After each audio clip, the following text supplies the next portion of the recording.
آداب الخلا، خلا کا لفظی مطلب ہوتا ہے خالی ہونا. مراد اس سے یہ ہے کہ ایسا وقت جس میں انسان تنہا ہو اور اپنی ضرورت جو ایک فطری ضرورت ہے، کال آف نیچر ہے، اس کو پورا کرے. اسلام چونکہ ایک مکمل ضابطۂ حیات ہے، زندگی کے ہر معاملے میں انسان کو رہنمائی دیتا ہے، اس لیے ایسے معاملات میں بھی ایک مسلمان کو تعلیمات دی گئی ہیں. اسلام صرف انسان کی پبلک لائف یا لوگوں کے درمیان رہنے کے آداب ہی نہیں سکھاتا، بلکہ اس کے ساتھ ساتھ زندگی میں جو بھی کوئی ضروریات انسان کو پیش آ سکتی ہیں ان سب کے بارے میں بہترین رہنمائی فراہم کرتا ہے. روایات میں آتا ہے کہ یہود نے ایک مرتبہ مسلمانوں کا مذاق اڑایا اسی بات پر کہ تمہارا پیغمبر کیسا پیغمبر ہے جو تمہیں رفع حاجت کے آداب بھی بتاتا ہے. تو اس پر مسلمانوں نے کسی قسم کا کوئی احساس کمتری محسوس نہیں کیا، بلکہ اس کو دین کا ایک بہترین حصہ قرار دیا کہ ہاں واقعی ہمارا دین ہمیں چھوٹے چھوٹے معاملات میں بھی بہترین رہنمائی فراہم کرتا ہے، کیونکہ ہمارا دین کوئی مصنوعی دین نہیں، صرف ظاہریت کی اصلاح نہیں کرنا چاہتا. انسان کے ظاہر کے ساتھ اس کی تنہائی کے اوقات، اس کے اپیرنس سے لے کر اس کے انر سیلف، ہر چیز کی اصلاح اور تزکیہ اور بھلائی چاہتا ہے. اسی لیے یہ آداب ہمیں سکھائے گئے ہیں. پہلی بات یہ کہ بیت الخلاء میں داخل ہونے اور نکلنے کے وقت دعا پڑھنا چاہیے، یعنی اس موقع پر بھی رب کو نہیں بھولنا چاہیے. ٹوائلٹ میں جاتے ہوئے کیا پڑھا جائے؟ ان انس رضی اللہ عنہ قال کان رسول اللہ صلی اللہ علیہ وسلم اذا دخل الخلاء یقول اللہم انی اعوذ بک من الخبث والخبائث، متفق علیہ.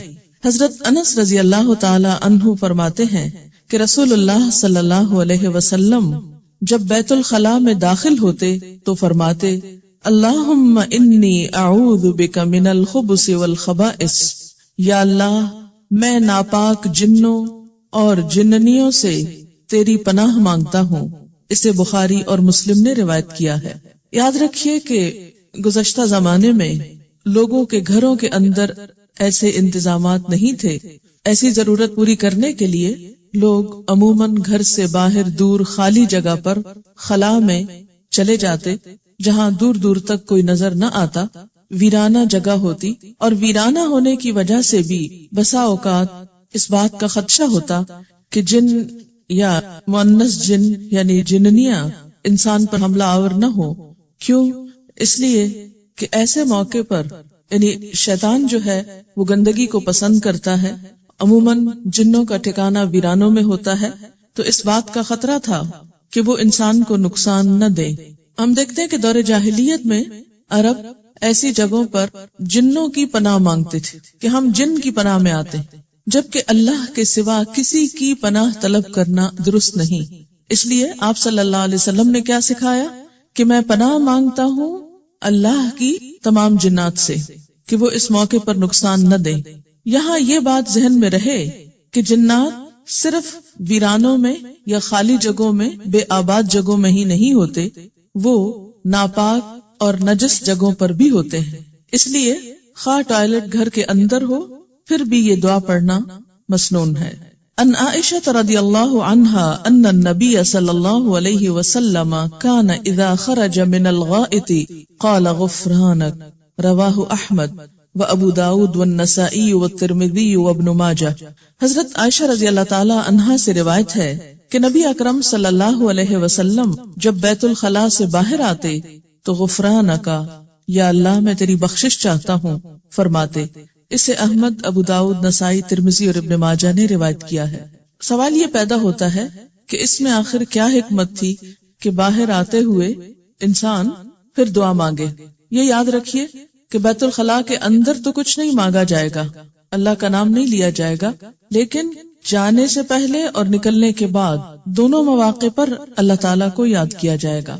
اور دوسرے موقع پر بخشش کی دعا مانگی گئی کہ اللہ تعالیٰ کی یہ بھی ایک نعمت ہے کہ انسان کے جسم سے اس کی نجاستیں دور ہو جائیں اور انسان بیماریوں سے محفوظ رہے اور مصیبتوں اور تکلیفوں سے چھٹکارا پانے کے لیے اور پانے کے بعد جو دعا مفید ہے وہ استغفار ہے. بیت الخلاء میں اللہ تعالیٰ کے نام والی کوئی چیز ساتھ نہیں لے جانی چاہیے۔ ان انس بن مالک رضی اللہ عنہ قال کان رسول اللہ صلی اللہ علیہ وسلم اذا دخل الخلاء وضع خاتمه رواہ الترمذی والنسائی وابن ماجہ۔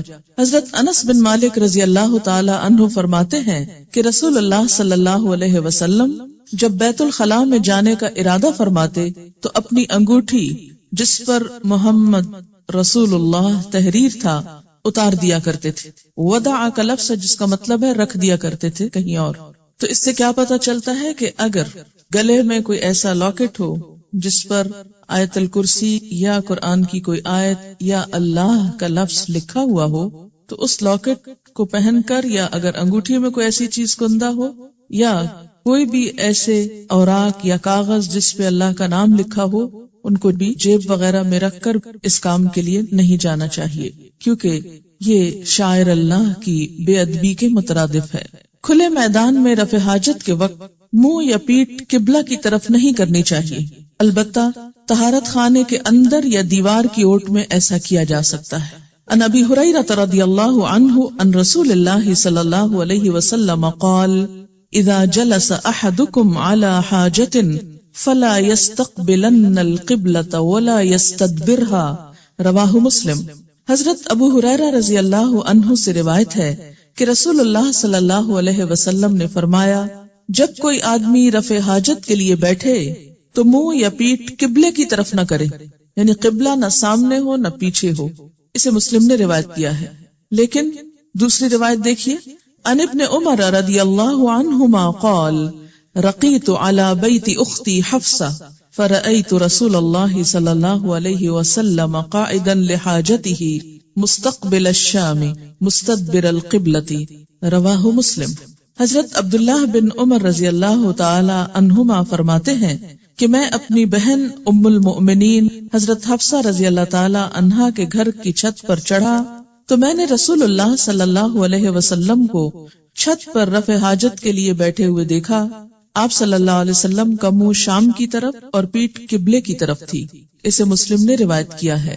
تو اس سے کیا پتہ چلتا ہے کہ کسی دیوار یا بند کمرے کے اندر اگر پیٹھ قبلے کی طرف ہو جائے تو کوئی حرج نہیں۔ مسلمان ملکوں میں تو عام طور پر ایسا ہوتا ہے کہ ٹوائلٹ بناتے وقت اس بات کا خیال رکھا جاتا ہے کہ قبلہ سامنے یا پیچھے کی طرف نہ ہو، لیکن عام طور پر جب آپ ایسے ممالک میں جاتے ہیں کہ جہاں پر کوئی بھی فن تعمیر اسلامی اصولوں کے تحت نہیں ہوتا تو وہاں بسا اوقات ایسی چیز دیکھنے میں آتی ہے کہ آپ کا رخ عین قبلے کی طرف ہوگا یا بیک ہو سکتی ہے، تو اس میں ایسا نہیں کہ انسان اپنی حاجت کو پورا نہ کرے۔ اسلام ایسا دین نہیں ہے کہ جو انسان پر ناقابل برداشت تکلیف ڈالے۔ ایسی صورت میں جب آپ ایسے ٹوائلٹس میں جائیں بغیر کسی پریشانی کے اسے استعمال کریں، کیونکہ یہ بات نبی صلی اللہ علیہ وسلم سے ثابت ہے۔ ہاں، جب آپ خالی میدان میں کہیں ہو تو اس میں یہ ہے کہ انسان پھر اس کے اپنے بس میں ہوتا ہے کہ جس طرف چاہے منہ کر لے، اور خالی میدان میں ایسا کرنا ممنوع ہے۔ رفع حاجت کے وقت پرائیویٹ پارٹ کو دایاں ہاتھ لگانا منع ہے، دائیں ہاتھ سے استنجا کرنا بھی منع ہے۔ ان ابی قتادہ رضی اللہ عنہ قال قال رسول اللہ صلی اللہ علیہ وسلم لا يمسكن احدكم ذكره بيمينه وهو يبول ولا يتمسح من الخلاء بيمينه ولا يتنفس في الاناء رواہ مسلم۔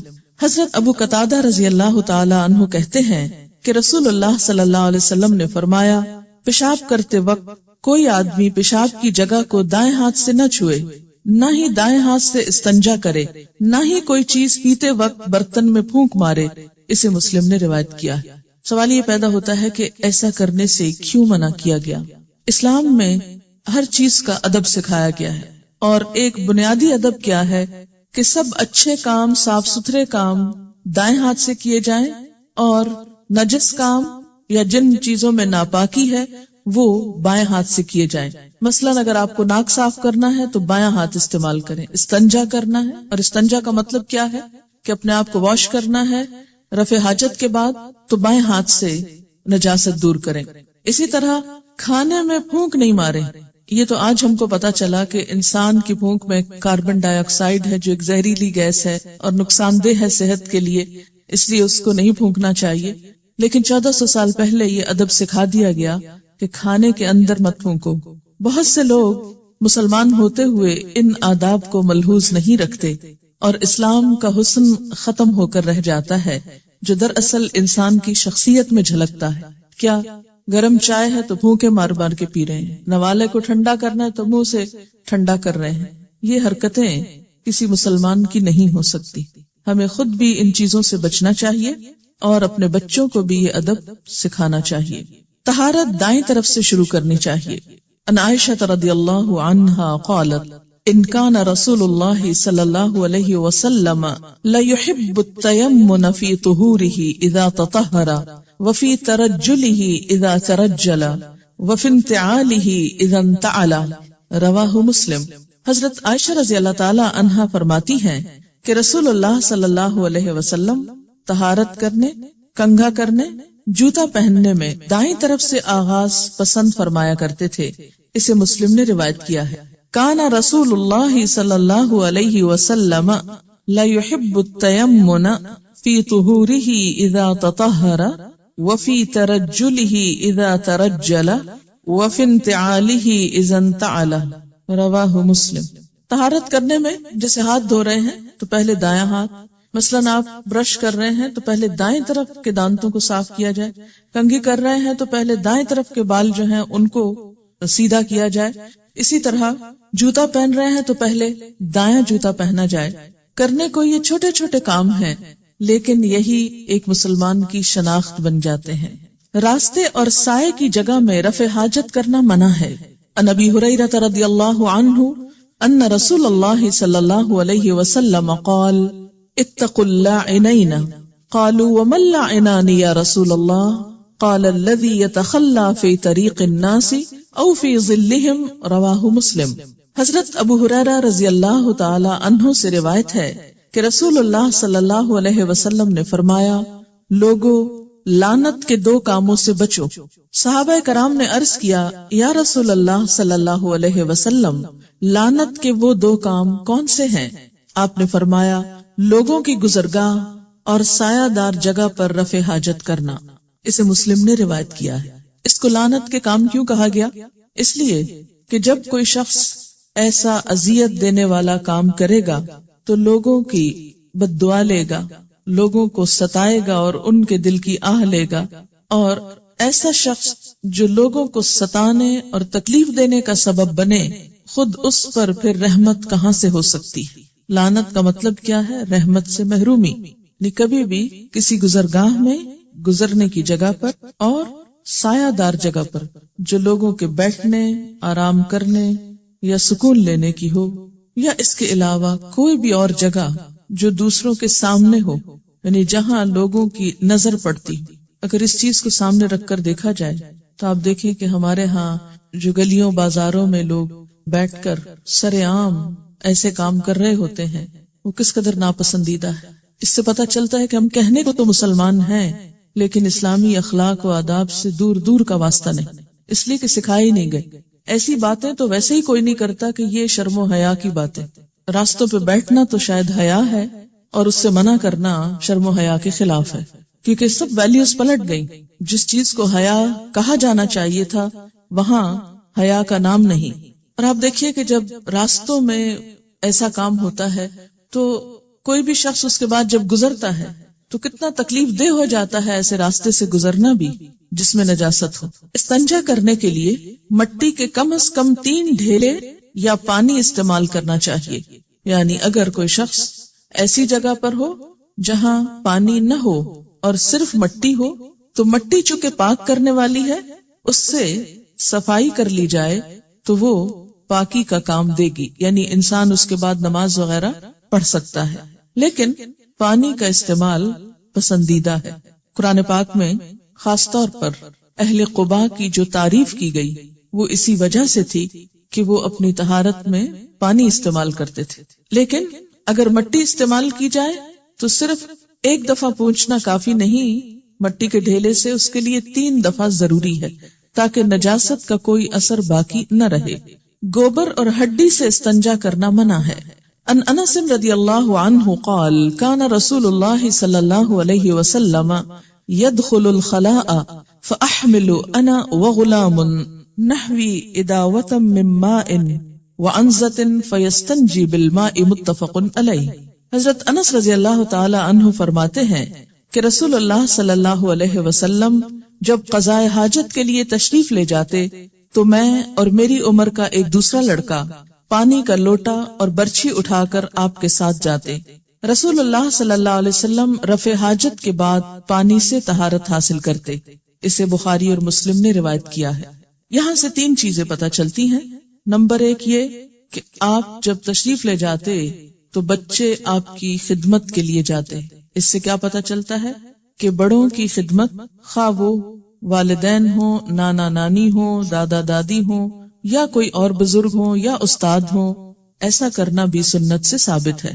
اس سے بچوں کی ٹریننگ بھی ہوتی ہے اور ایک تعلق ڈیولپ ہوتا ہے۔ کسی کی خدمت کرنے سے انسان دعائیں لیتا ہے، اس کی محبت حاصل ہوتی ہے اور انسانوں کے درمیان وہ جو انس کی کیفیت ہے وہ بڑھتی ہے۔ دوسری صورت کیا ہے کہ بچے والدین کو شکل نہ دکھائیں اور ان کا کوئی کام کر کے نہ دیں۔ اس سے دونوں کے درمیان تعلقات اچھے نہیں ہو سکتے۔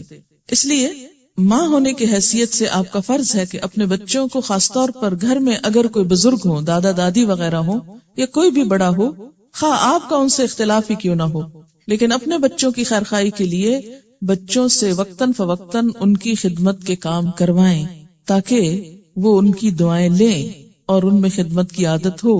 دوسری بات یہ کہ برچھی اٹھا کر ساتھ جاتے تھے۔ یہ کس کام کے لیے؟ آپ کو معلوم ہے کہ انسان اگر کسی ایسی زمین پر بیٹھتا ہے جو بالکل فلیٹ ہوتی ہے یا سخت ہوتی ہے تو اس سے کیا ہوتا ہے؟ چھینٹے اڑتے ہیں۔ تو برچھی جو ہے اس سے وہ ایریا نرم کیا جا سکتا ہے۔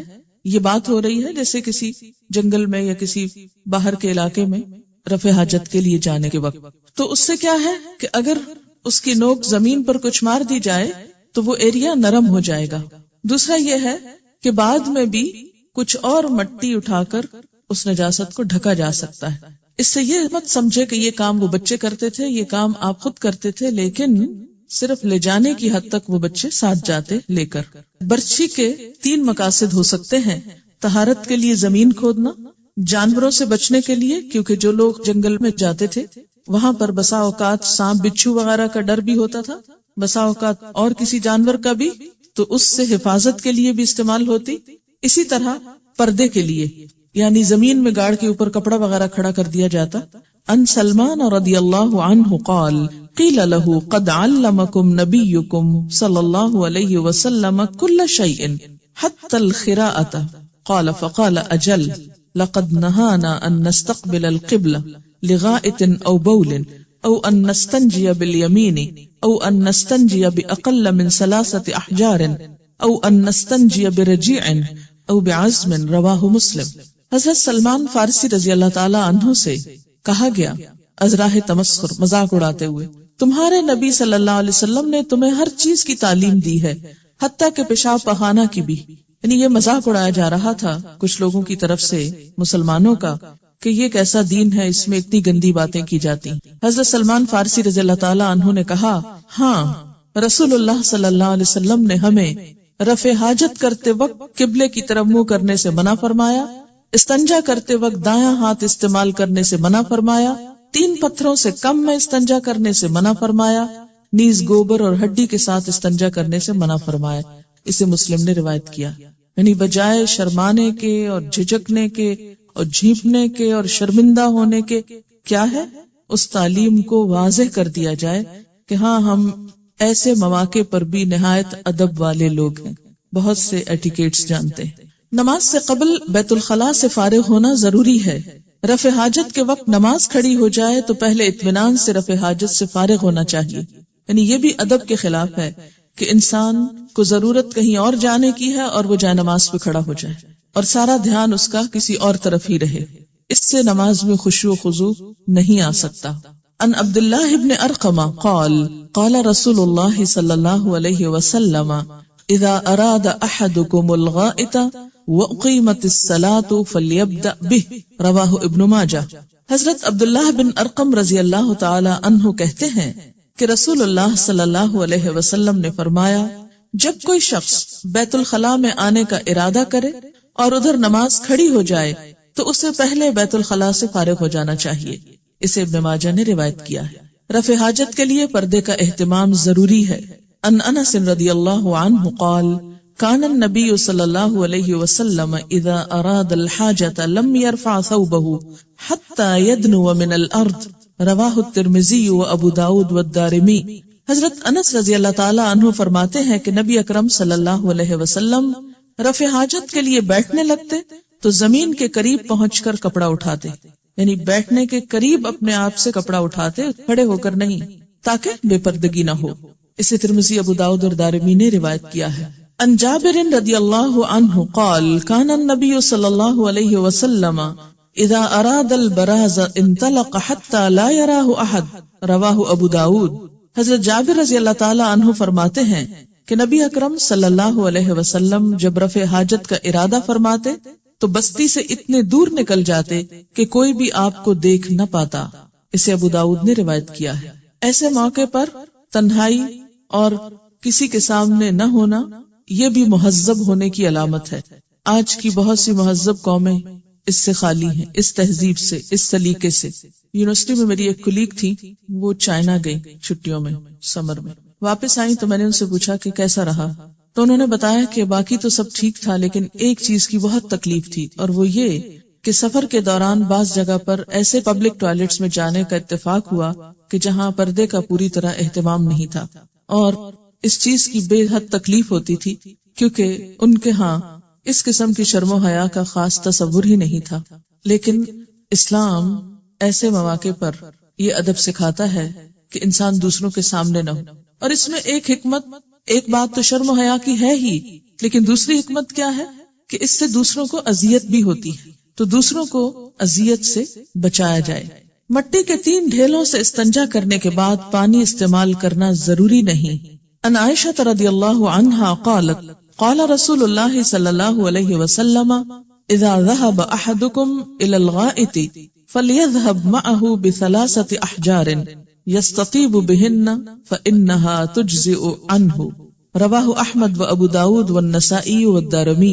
حضرت عائشہ رضی اللہ تعالی عنہا کہتی ہیں کہ رسول اللہ صلی اللہ علیہ وسلم نے فرمایا، جب رفع حاجت کے لیے جاؤ تو مٹی کے 3 ڈھیلے ساتھ لے جاؤ، پانی کی بجائے یہی کافی ہے، یعنی ڈھیلوں سے مکمل طہارت حاصل ہو جائے گی جس کے بعد نماز پڑھنا جائز ہے، الا یہ کہ اگر پانی ہو تو استعمال کرنا افضل ہے، اگر نہیں تو دل میں کوئی خلش نہ رہے کہ ہم ناپاک ہیں اور ہم نماز نہیں پڑھ سکتے۔ مٹی سے بھی مکمل طہارت حاصل ہو جاتی۔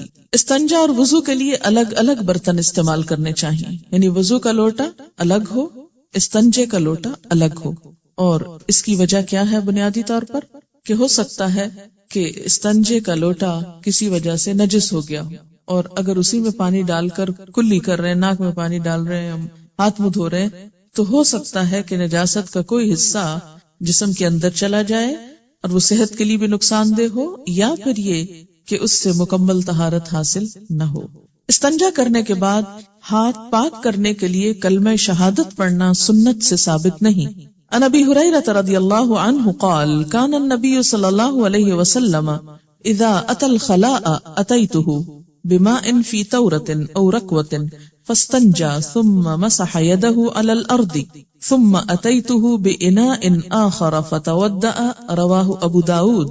حضرت ابو ہریرہ رضی اللہ تعالی عنہ فرماتے ہیں کہ نبی اکرم صلی اللہ علیہ وسلم جب بیت الخلاء کے لیے تشریف لاتے تو میں آپ کو پانی کا لوٹا یا چمڑے کی چھاگل لا کر دیتا۔ آپ صلی اللہ علیہ وسلم استنجا کرتے اور مٹی پر ہاتھ مل کر صاف کرتے، پھر میں آپ کو دوسرے برتن میں پانی دیتا تو آپ وضو فرماتے۔ اسے ابو داؤد نے روایت کیا ہے۔ اس سے بھی کیا پتہ چلتا ہے کہ ایک تو وضو اور استنجے کا برتن الگ الگ، دوسرے اگر صابن میسر نہ ہو، بعض اوقات آپ ایسی جگہ پر ہوتے ہیں کہ جہاں صابن نہیں ہوتا، تو ایسے موقع پر بھی انسان کو ہاتھ صاف کرنے چاہیے، اور اس کے لیے مٹی بہترین جراثیم کش ہے۔ مٹی کے ساتھ ہاتھ رگڑ کر جیسے برتنوں کے اوپر بسا اوقات لوگ راکھ اور مٹی وغیرہ مل کے ان کو صاف کرتے ہیں، اسی طرح ہاتھوں کے اوپر بھی مٹی مل کے ان کو دھویا جا سکتا ہے۔ رفع حاجت کے دوران بات کرنا منع ہے۔ ان ابن عمر رضی اللہ عنہما ان رجلا مر ورسول اللہ صلی اللہ علیہ وسلم یبول فسلم فلم يرد علیہ، رواہ مسلم۔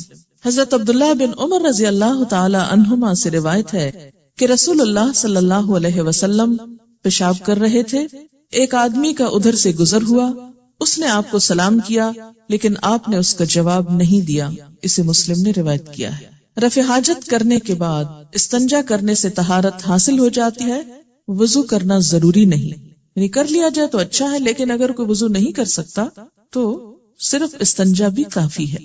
ان ابن عباس رضی اللہ عنہما یقول كنا عند النبي صلی اللہ علیہ وسلم فجاء من الغائط وأتي بطعام فقيل له الا تتوضأ قال لما للصلاة، رواہ مسلم۔ حضرت عبداللہ بن عباس رضی اللہ تعالی عنہما فرماتے ہیں کہ ہم نبی اکرم صلی اللہ علیہ وسلم کے پاس تھے، آپ رفع حاجت کے بعد تشریف لائے تو کھانا لایا گیا، عرض کیا گیا آپ کھانے سے پہلے وضو نہیں فرمائیں گے؟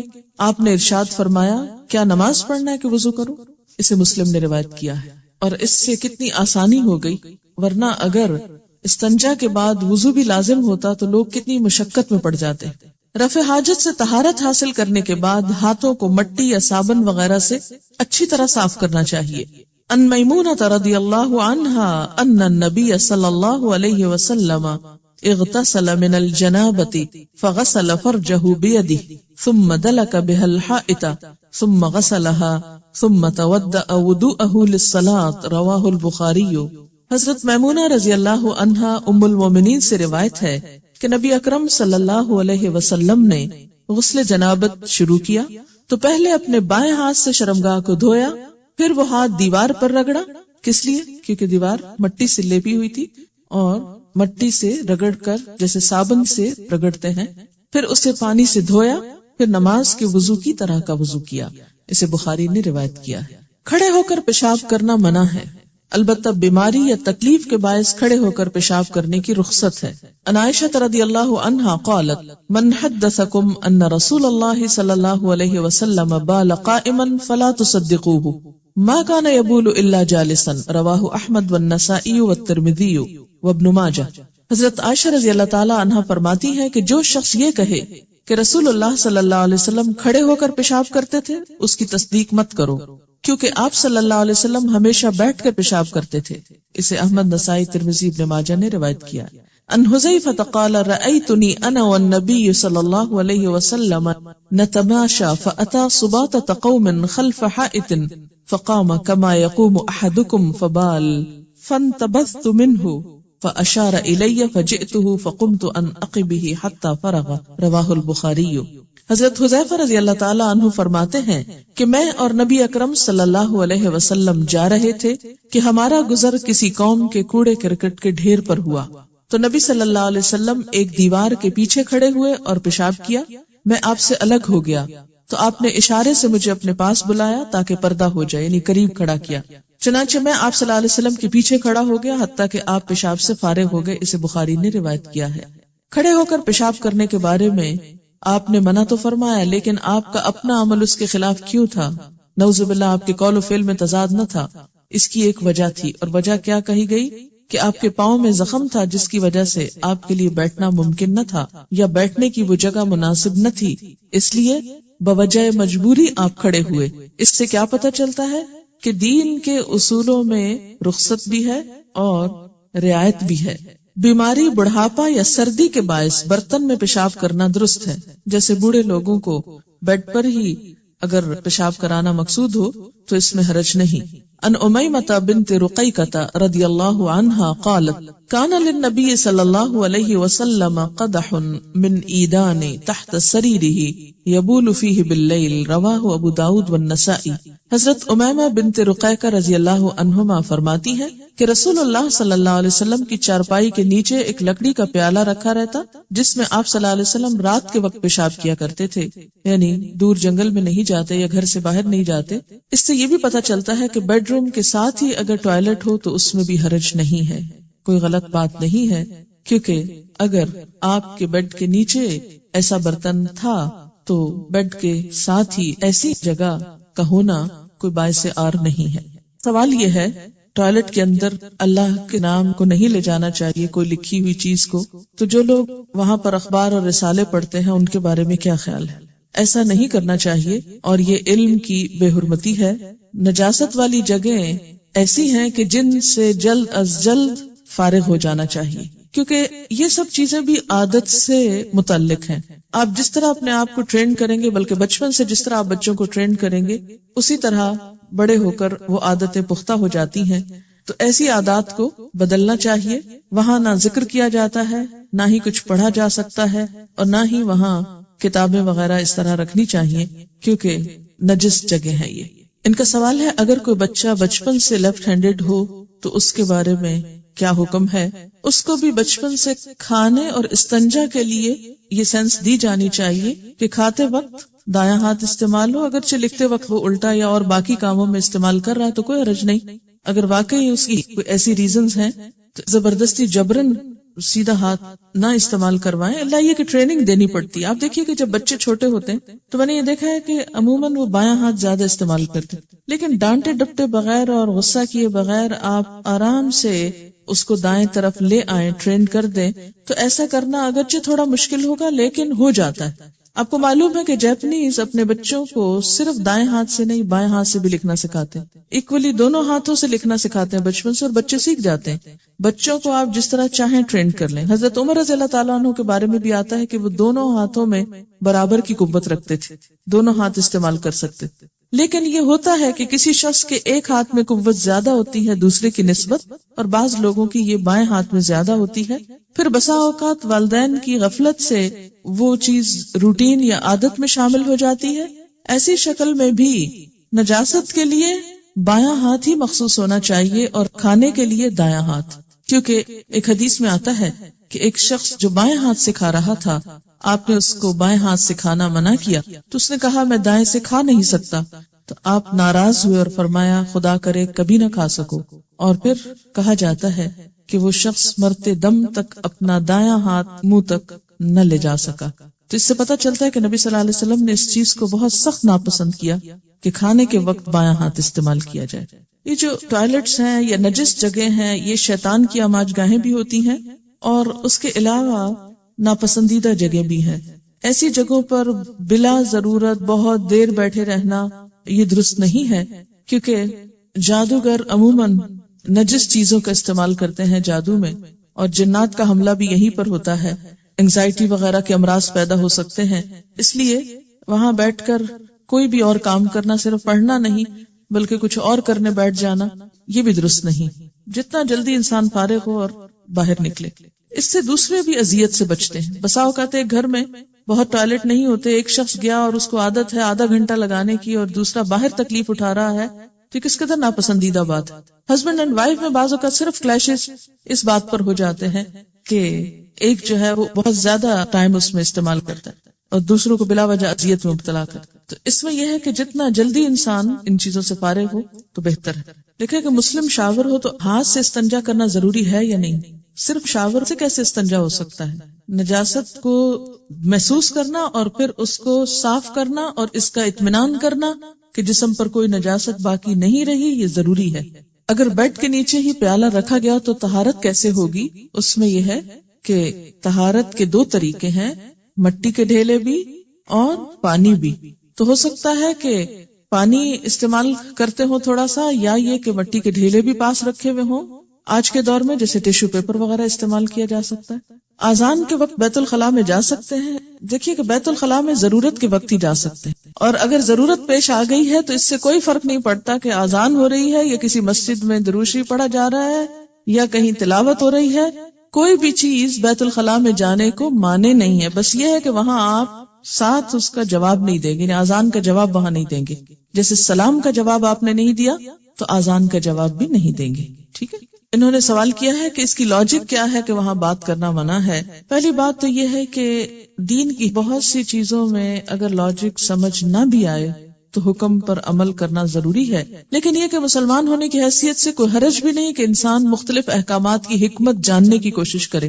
آپ دیکھیے کہ سلام کا جواب دینا منع، اذان کا جواب دینا منع، کوئی پڑھنے کی چیز لے جانا منع، یہ سب چیزیں کیا بتاتی ہیں کہ صرف کام سے جاؤ اور کام کے بعد واپس آؤ اور وہاں گھر بنا کے مت بیٹھ جاؤ۔ ہاں، مومن پاکیزگی کو پسند کرتا ہے، گندی جگہوں سے اس کو کوئی دلچسپی نہیں ہوتی۔ اذا مروا باللغو مروا کراما۔ ہم واش روم کے اندر ہی وضو بھی کرتے ہیں، تو کیا وضو شروع کرتے وقت بسم اللہ اور دیگر دعائیں پڑھ سکتے ہیں؟ منہ ہلائے بغیر دل کے اندر ہی دعا پڑھ لیں۔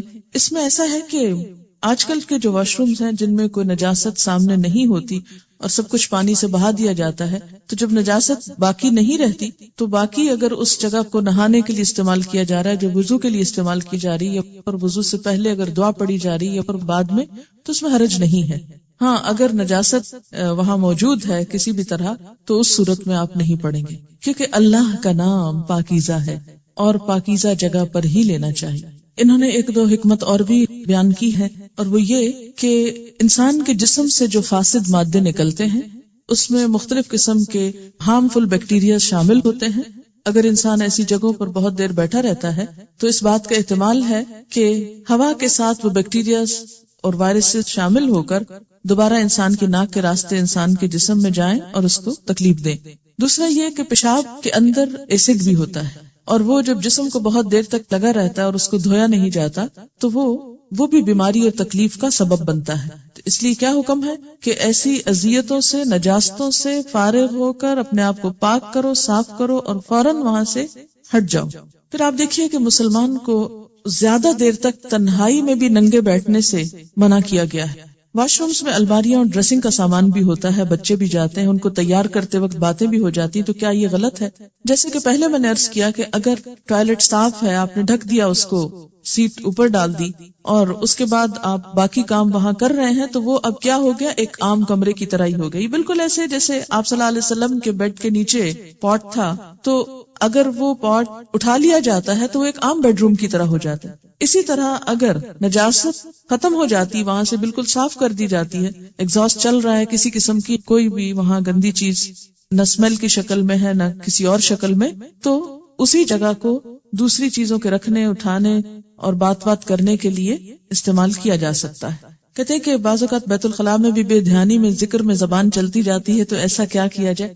جو کام بے دھیانی میں ہو جائے وہ تو اللہ تعالیٰ معاف کر دیتے ہیں، اور شیطان بھی عام طور پر ذکر بھلواتا ہے اور وہاں زیادہ یاد کرواتا ہے، شاید انسان تنہا ہوتا ہے۔ اگر بیت الخلاء کے اندر اللہ کا نام نہیں لینا چاہیے تو کیا کپڑے اتارتے وقت بسم اللہ پڑھی جائے گی؟ اتارنے سے پہلے پڑھی جائے گی۔ اور کپڑوں کا بھی حکم یہی ہے کہ بہت دیر اتار کر بغیر لباس کے نہ بیٹھا جائے۔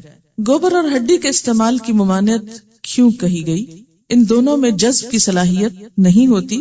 گوبر کو ایندھن کے طور پر استعمال کیا جاتا ہے، اکثر ان میں کیڑے پڑ جاتے ہیں جو نقصان دہ ہو سکتے ہیں اور وہ جسم کے اندر بھی جا سکتے ہیں۔ اسی طرح یہ کہ ہڈی کے بارے میں آپ صلی اللہ علیہ وسلم نے فرمایا کہ وہ تمہارے جن بھائیوں کی غذا ہے، یعنی انسان جیسے گوشت کھا کے ہڈی پھینک دیتا ہے تو جنات اس کو بطور غذا استعمال کرتے ہیں، تو اس کو ناپاک نہیں کرنا چاہیے۔ پبلک ٹوائلٹس میں عام طور پر باہر کے ملکوں میں پانی نہیں ہوتا، تو پھر کیا کیا جائے؟ اس کے 2-3 طریقے ہیں۔ ایک تو یہ کہ پیپسی کا کین وغیرہ جو ہوتا ہے یہ عام طور پر خالی مل بھی جاتا ہے، یا یہ کہ عموماً کوئی بھی سافٹ ڈرنک پینے کے بعد انسان اس کو تھوڑا سنبھال لے اور بیٹھنے سے پہلے کچھ نہ کچھ پانی ساتھ لے جائے، اس سے وہ باہر گرنے کا بھی اندیشہ نہیں ہوتا۔ اس سے پہلے ٹیشو سے اپنے آپ کو اچھی طرح صاف کر لے اور پھر واش کر لے۔ لیکن اگر کہیں کچھ بھی نہ ہو تو خالی ٹیشو سے بھی اگر ساری نجاست جذب ہو گئی ہے تو ٹھیک ہے، لیکن یاد رکھیے کہ ٹیشو کی ساخت اور صلاحیت اور مٹی میں فرق ہے۔ مٹی مکمل طور پہ پاک کر دیتی جبکہ ٹیشو مکمل طور پہ پاک نہیں کرتا، اس سے پھر بھی جسم کے اندر کچھ نہ کچھ چیزیں رہ جاتی، یعنی پہلے بھی آپ کو بتایا گیا تھا کہ مٹی کے اندر کچھ ایسے بیکٹیریاز ہوتے ہیں کہ جو اس نجاست کو ختم کرنے کا سبب بنتے ہیں۔ تیمم کے اندر یہ حکمت بتائی گئی تھی، آپ ایکٹینومائسیٹس مٹی کے اندر ہوتے ہیں جو نجاست کو صاف کرنے کا سبب بنتے ہیں، لیکن ٹیشو پیپر کے اندر ایسی چیز نہیں ہوتی، اس لیے ان دونوں کی ماہیت میں فرق ہے۔ اگرچہ بوقت ضرورت جب کچھ اور میسر نہیں اور صرف ٹیشو ہے تو صاف کر لیجئے اور نماز نہیں چھوڑیے، نماز پڑھ لیجئے، آپ نماز ہو جائے گی، کیونکہ یہ رخصت ہے کہ اگر کسی شخص کے پاس دوسرا لباس نہیں اور ایک ہی لباس ہے اور وہ نجس ہے اور سخت مجبوری ہے تو وہ نماز نہیں چھوڑے گا، وہ اس لباس میں بھی نماز پڑھے گا۔ ان کا سوال یہ ہے کہ اگر پیالہ خالی چھوڑ دیا جائے اور اس سے پورے کمرے میں جرمز پھیل جائیں گے تو یہ ہے کہ پیالہ ڈھکا بھی تو جا سکتا ہے نا، ٹھیک ہے؟ یعنی آپ صلی اللہ علیہ وسلم کے اندر جتنی طہارت اور پاکیزگی تھی وہ شاید دنیا کے کسی اور انسان کے اندر ہو۔ قرآن پاک میں آپ صلی اللہ علیہ وسلم کو مخاطب کر کے فرمایا گیا وَالرُّجْزَ فَاهْجُرْ، گندگی کو چھوڑ دیجیے۔ اگر فجر کی نماز میں آنکھ ذرا دیر سے کھلے کہ نماز کا وقت نکلا جا رہا ہے اور واش روم بھی جانا ضروری ہے اور واش روم میں دیر لگنے کا احتمال بھی ہے، نماز کا ٹائم نکل جائے اور واش روم سے فارغ نہ ہو تو صرف جلدی میں وضو کر کے نماز پڑھنے کھڑے ہو جائیں تو پھر کیا ایسا کرنا درست ہے؟ دیکھ لیجئے، اگر قابل برداشت ہے تو درست ہے، اور اگر آپ سمجھیں کہ آپ نماز میں نجس ہو جائیں گے تو پھر ایسی صورت میں اپنے اوپر ناروا بوجھ نہ ڈالیے اور آئندہ سے رات کو جلدی سوئیے تاکہ صبح آنکھ جلدی کھلے۔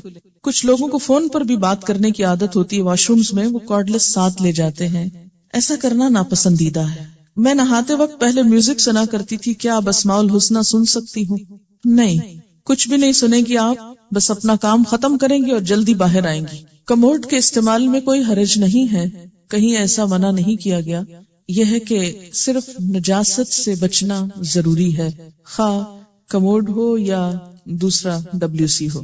گلے میں خانہ کعبہ کا لاکٹ پہن کر جایا جا سکتا ہے۔ آپ کو پتا ہے کہ خانہ کعبہ بھی شاعر اللہ میں سے ہے نا، اس کا احترام بھی ضروری ہے، تو ایسے لاکٹ صرف زینت کے مواقع پر پہنی اور باقی اوقات میں اتار دیجیے۔ رفع حاجت کے لیے پردے کا اہتمام ضروری ہے، اس کی دو حکمتیں ہو سکتی ہیں، ایک تو حیا کا تقاضا، دوسرے انسان اور جانور کا فرق بھی۔ جانوروں میں سے بھی بعض ہر جگہ نجاست نہیں بکھیرتے، بہت سمجھدار ہوتے ہیں، لیکن کچھ پرندے وغیرہ یہ نہیں دیکھتے کسی کا سر ہے یا کپڑا ہے یا کیا ہے، وہ شروع ہو جاتے ہیں۔ ایسی جگہوں پر کوئی بات نہ کرنے کی ایک وجہ یہ بھی ہے کہ فرشتے جو ہیں حفاظت کے اور دوسرے فرشتے وہ اس وقت ساتھ چھوڑ دیتے ہیں، تو اس وقت زیادہ دیر لگانا اپنے آپ کو حفاظت سے محروم کرنا، اسی وجہ سے پھر جنات کا حملہ بھی ہوتا ہے نا۔ کیا تسبیح جیب میں رکھ کر باتھ روم جا سکتے ہیں؟ کیا تسبیح شاعر اللہ میں سے ہے؟ وہ تو صرف گننے کا ایک آلہ ہے۔ یاد رکھیے کہ شاعر اللہ صرف وہ ہیں کہ جن کو اللہ تعالیٰ نے خود شاعر بنایا ہے، مثلاً قرآن پاک ہے یا پھر مساجد ہیں یا پھر اسی قسم کی اور چیزیں۔ جو آلات ہیں وہ شاعر نہیں ہیں۔ ان کا جواب بہت اچھے کہتے ہیں، ہم انگلیوں پہ بھی تسبیح پڑھتے ہیں، پھر انگلیاں بھی تو ساتھ لے جاتے ہیں۔ بیسیکلی جو بنیادی فرق ہے وہ کیا ہے کہ ہمیں منع کیا گیا ہے لکھی ہوئی چیز لے جانے سے، ٹھیک ہے؟ خانہ کعبہ کی بات ہوئی تھی، اب آپ کہیں گے وہ تو لکھی چیز نہیں، لیکن خانہ کعبہ ماڈل ہے، اللہ نے جس کو اپنا گھر کہہ دیا، اس لیے اس کی بات کچھ اور ہے، اس کے گرد تو طواف بھی کیا جاتا ہے۔ اس کے ماڈل کو لے جانا اور ایک عام بیڈ کو لے جانا یہ دو مختلف چیزیں ہیں۔ سوال ہے بعض اوقات بیت الخلاء جانے کے بعد دعا یاد آتی ہے، اس پر کیا کریں؟ کیا اندر پڑھیں گے؟ پھر جو بھول گیا سو بھول گیا، جو ہو چکا سو ہو چکا، اندر بیٹھ کر دعا نہیں پڑھی جائے گی، ٹھیک ہے؟ کبھی کبھی باتھ روم میں اذان کی آواز آتی ہے، خود بخود بے خیالی میں جواب دے دیتے ہیں، کیا یہ غلط ہے؟ بے خیالی بے دھیانی معاف ہے۔ حکم کیا ہے کہ جب کوئی چیز انسان بھول جائے تو جو ہی یاد آئے تو انسان اپنی اصلاح کر لے۔ مثلا نماز کے بارے میں آتا ہے کہ جب کوئی تم میں سے نماز پڑھنا بھول جائے تو جب یاد آئے پڑھ لے۔ ہاں، کلمہ طیبہ پڑھنا نہاتے وقت، یہ ہمارے یہاں ایک عام رواج، اور عموماً یہ ایک تصور پایا جاتا ہے کہ جب تک نہانے کے بعد یا نہاتے وقت شاید کلمہ طیبہ نہ پڑھا جائے اس وقت تک انسان پاک نہیں ہوتا، اور خصوصاً اگر ناپاکی سے نہانا ہو۔ ایسی کوئی بھی چیز سنت میں موجود نہیں ہے۔ طہارت نیت کے ساتھ ہے، نہ کہ زبان سے کچھ لفظ بولنے کے ساتھ۔ کلمہ طیبہ سے جو پاکی حاصل ہوتی ہے وہ دل کی ہے، نہ کہ جسم کی۔ جسم کی پاکیزگی کے لیے پانی ہے، مٹی ہے،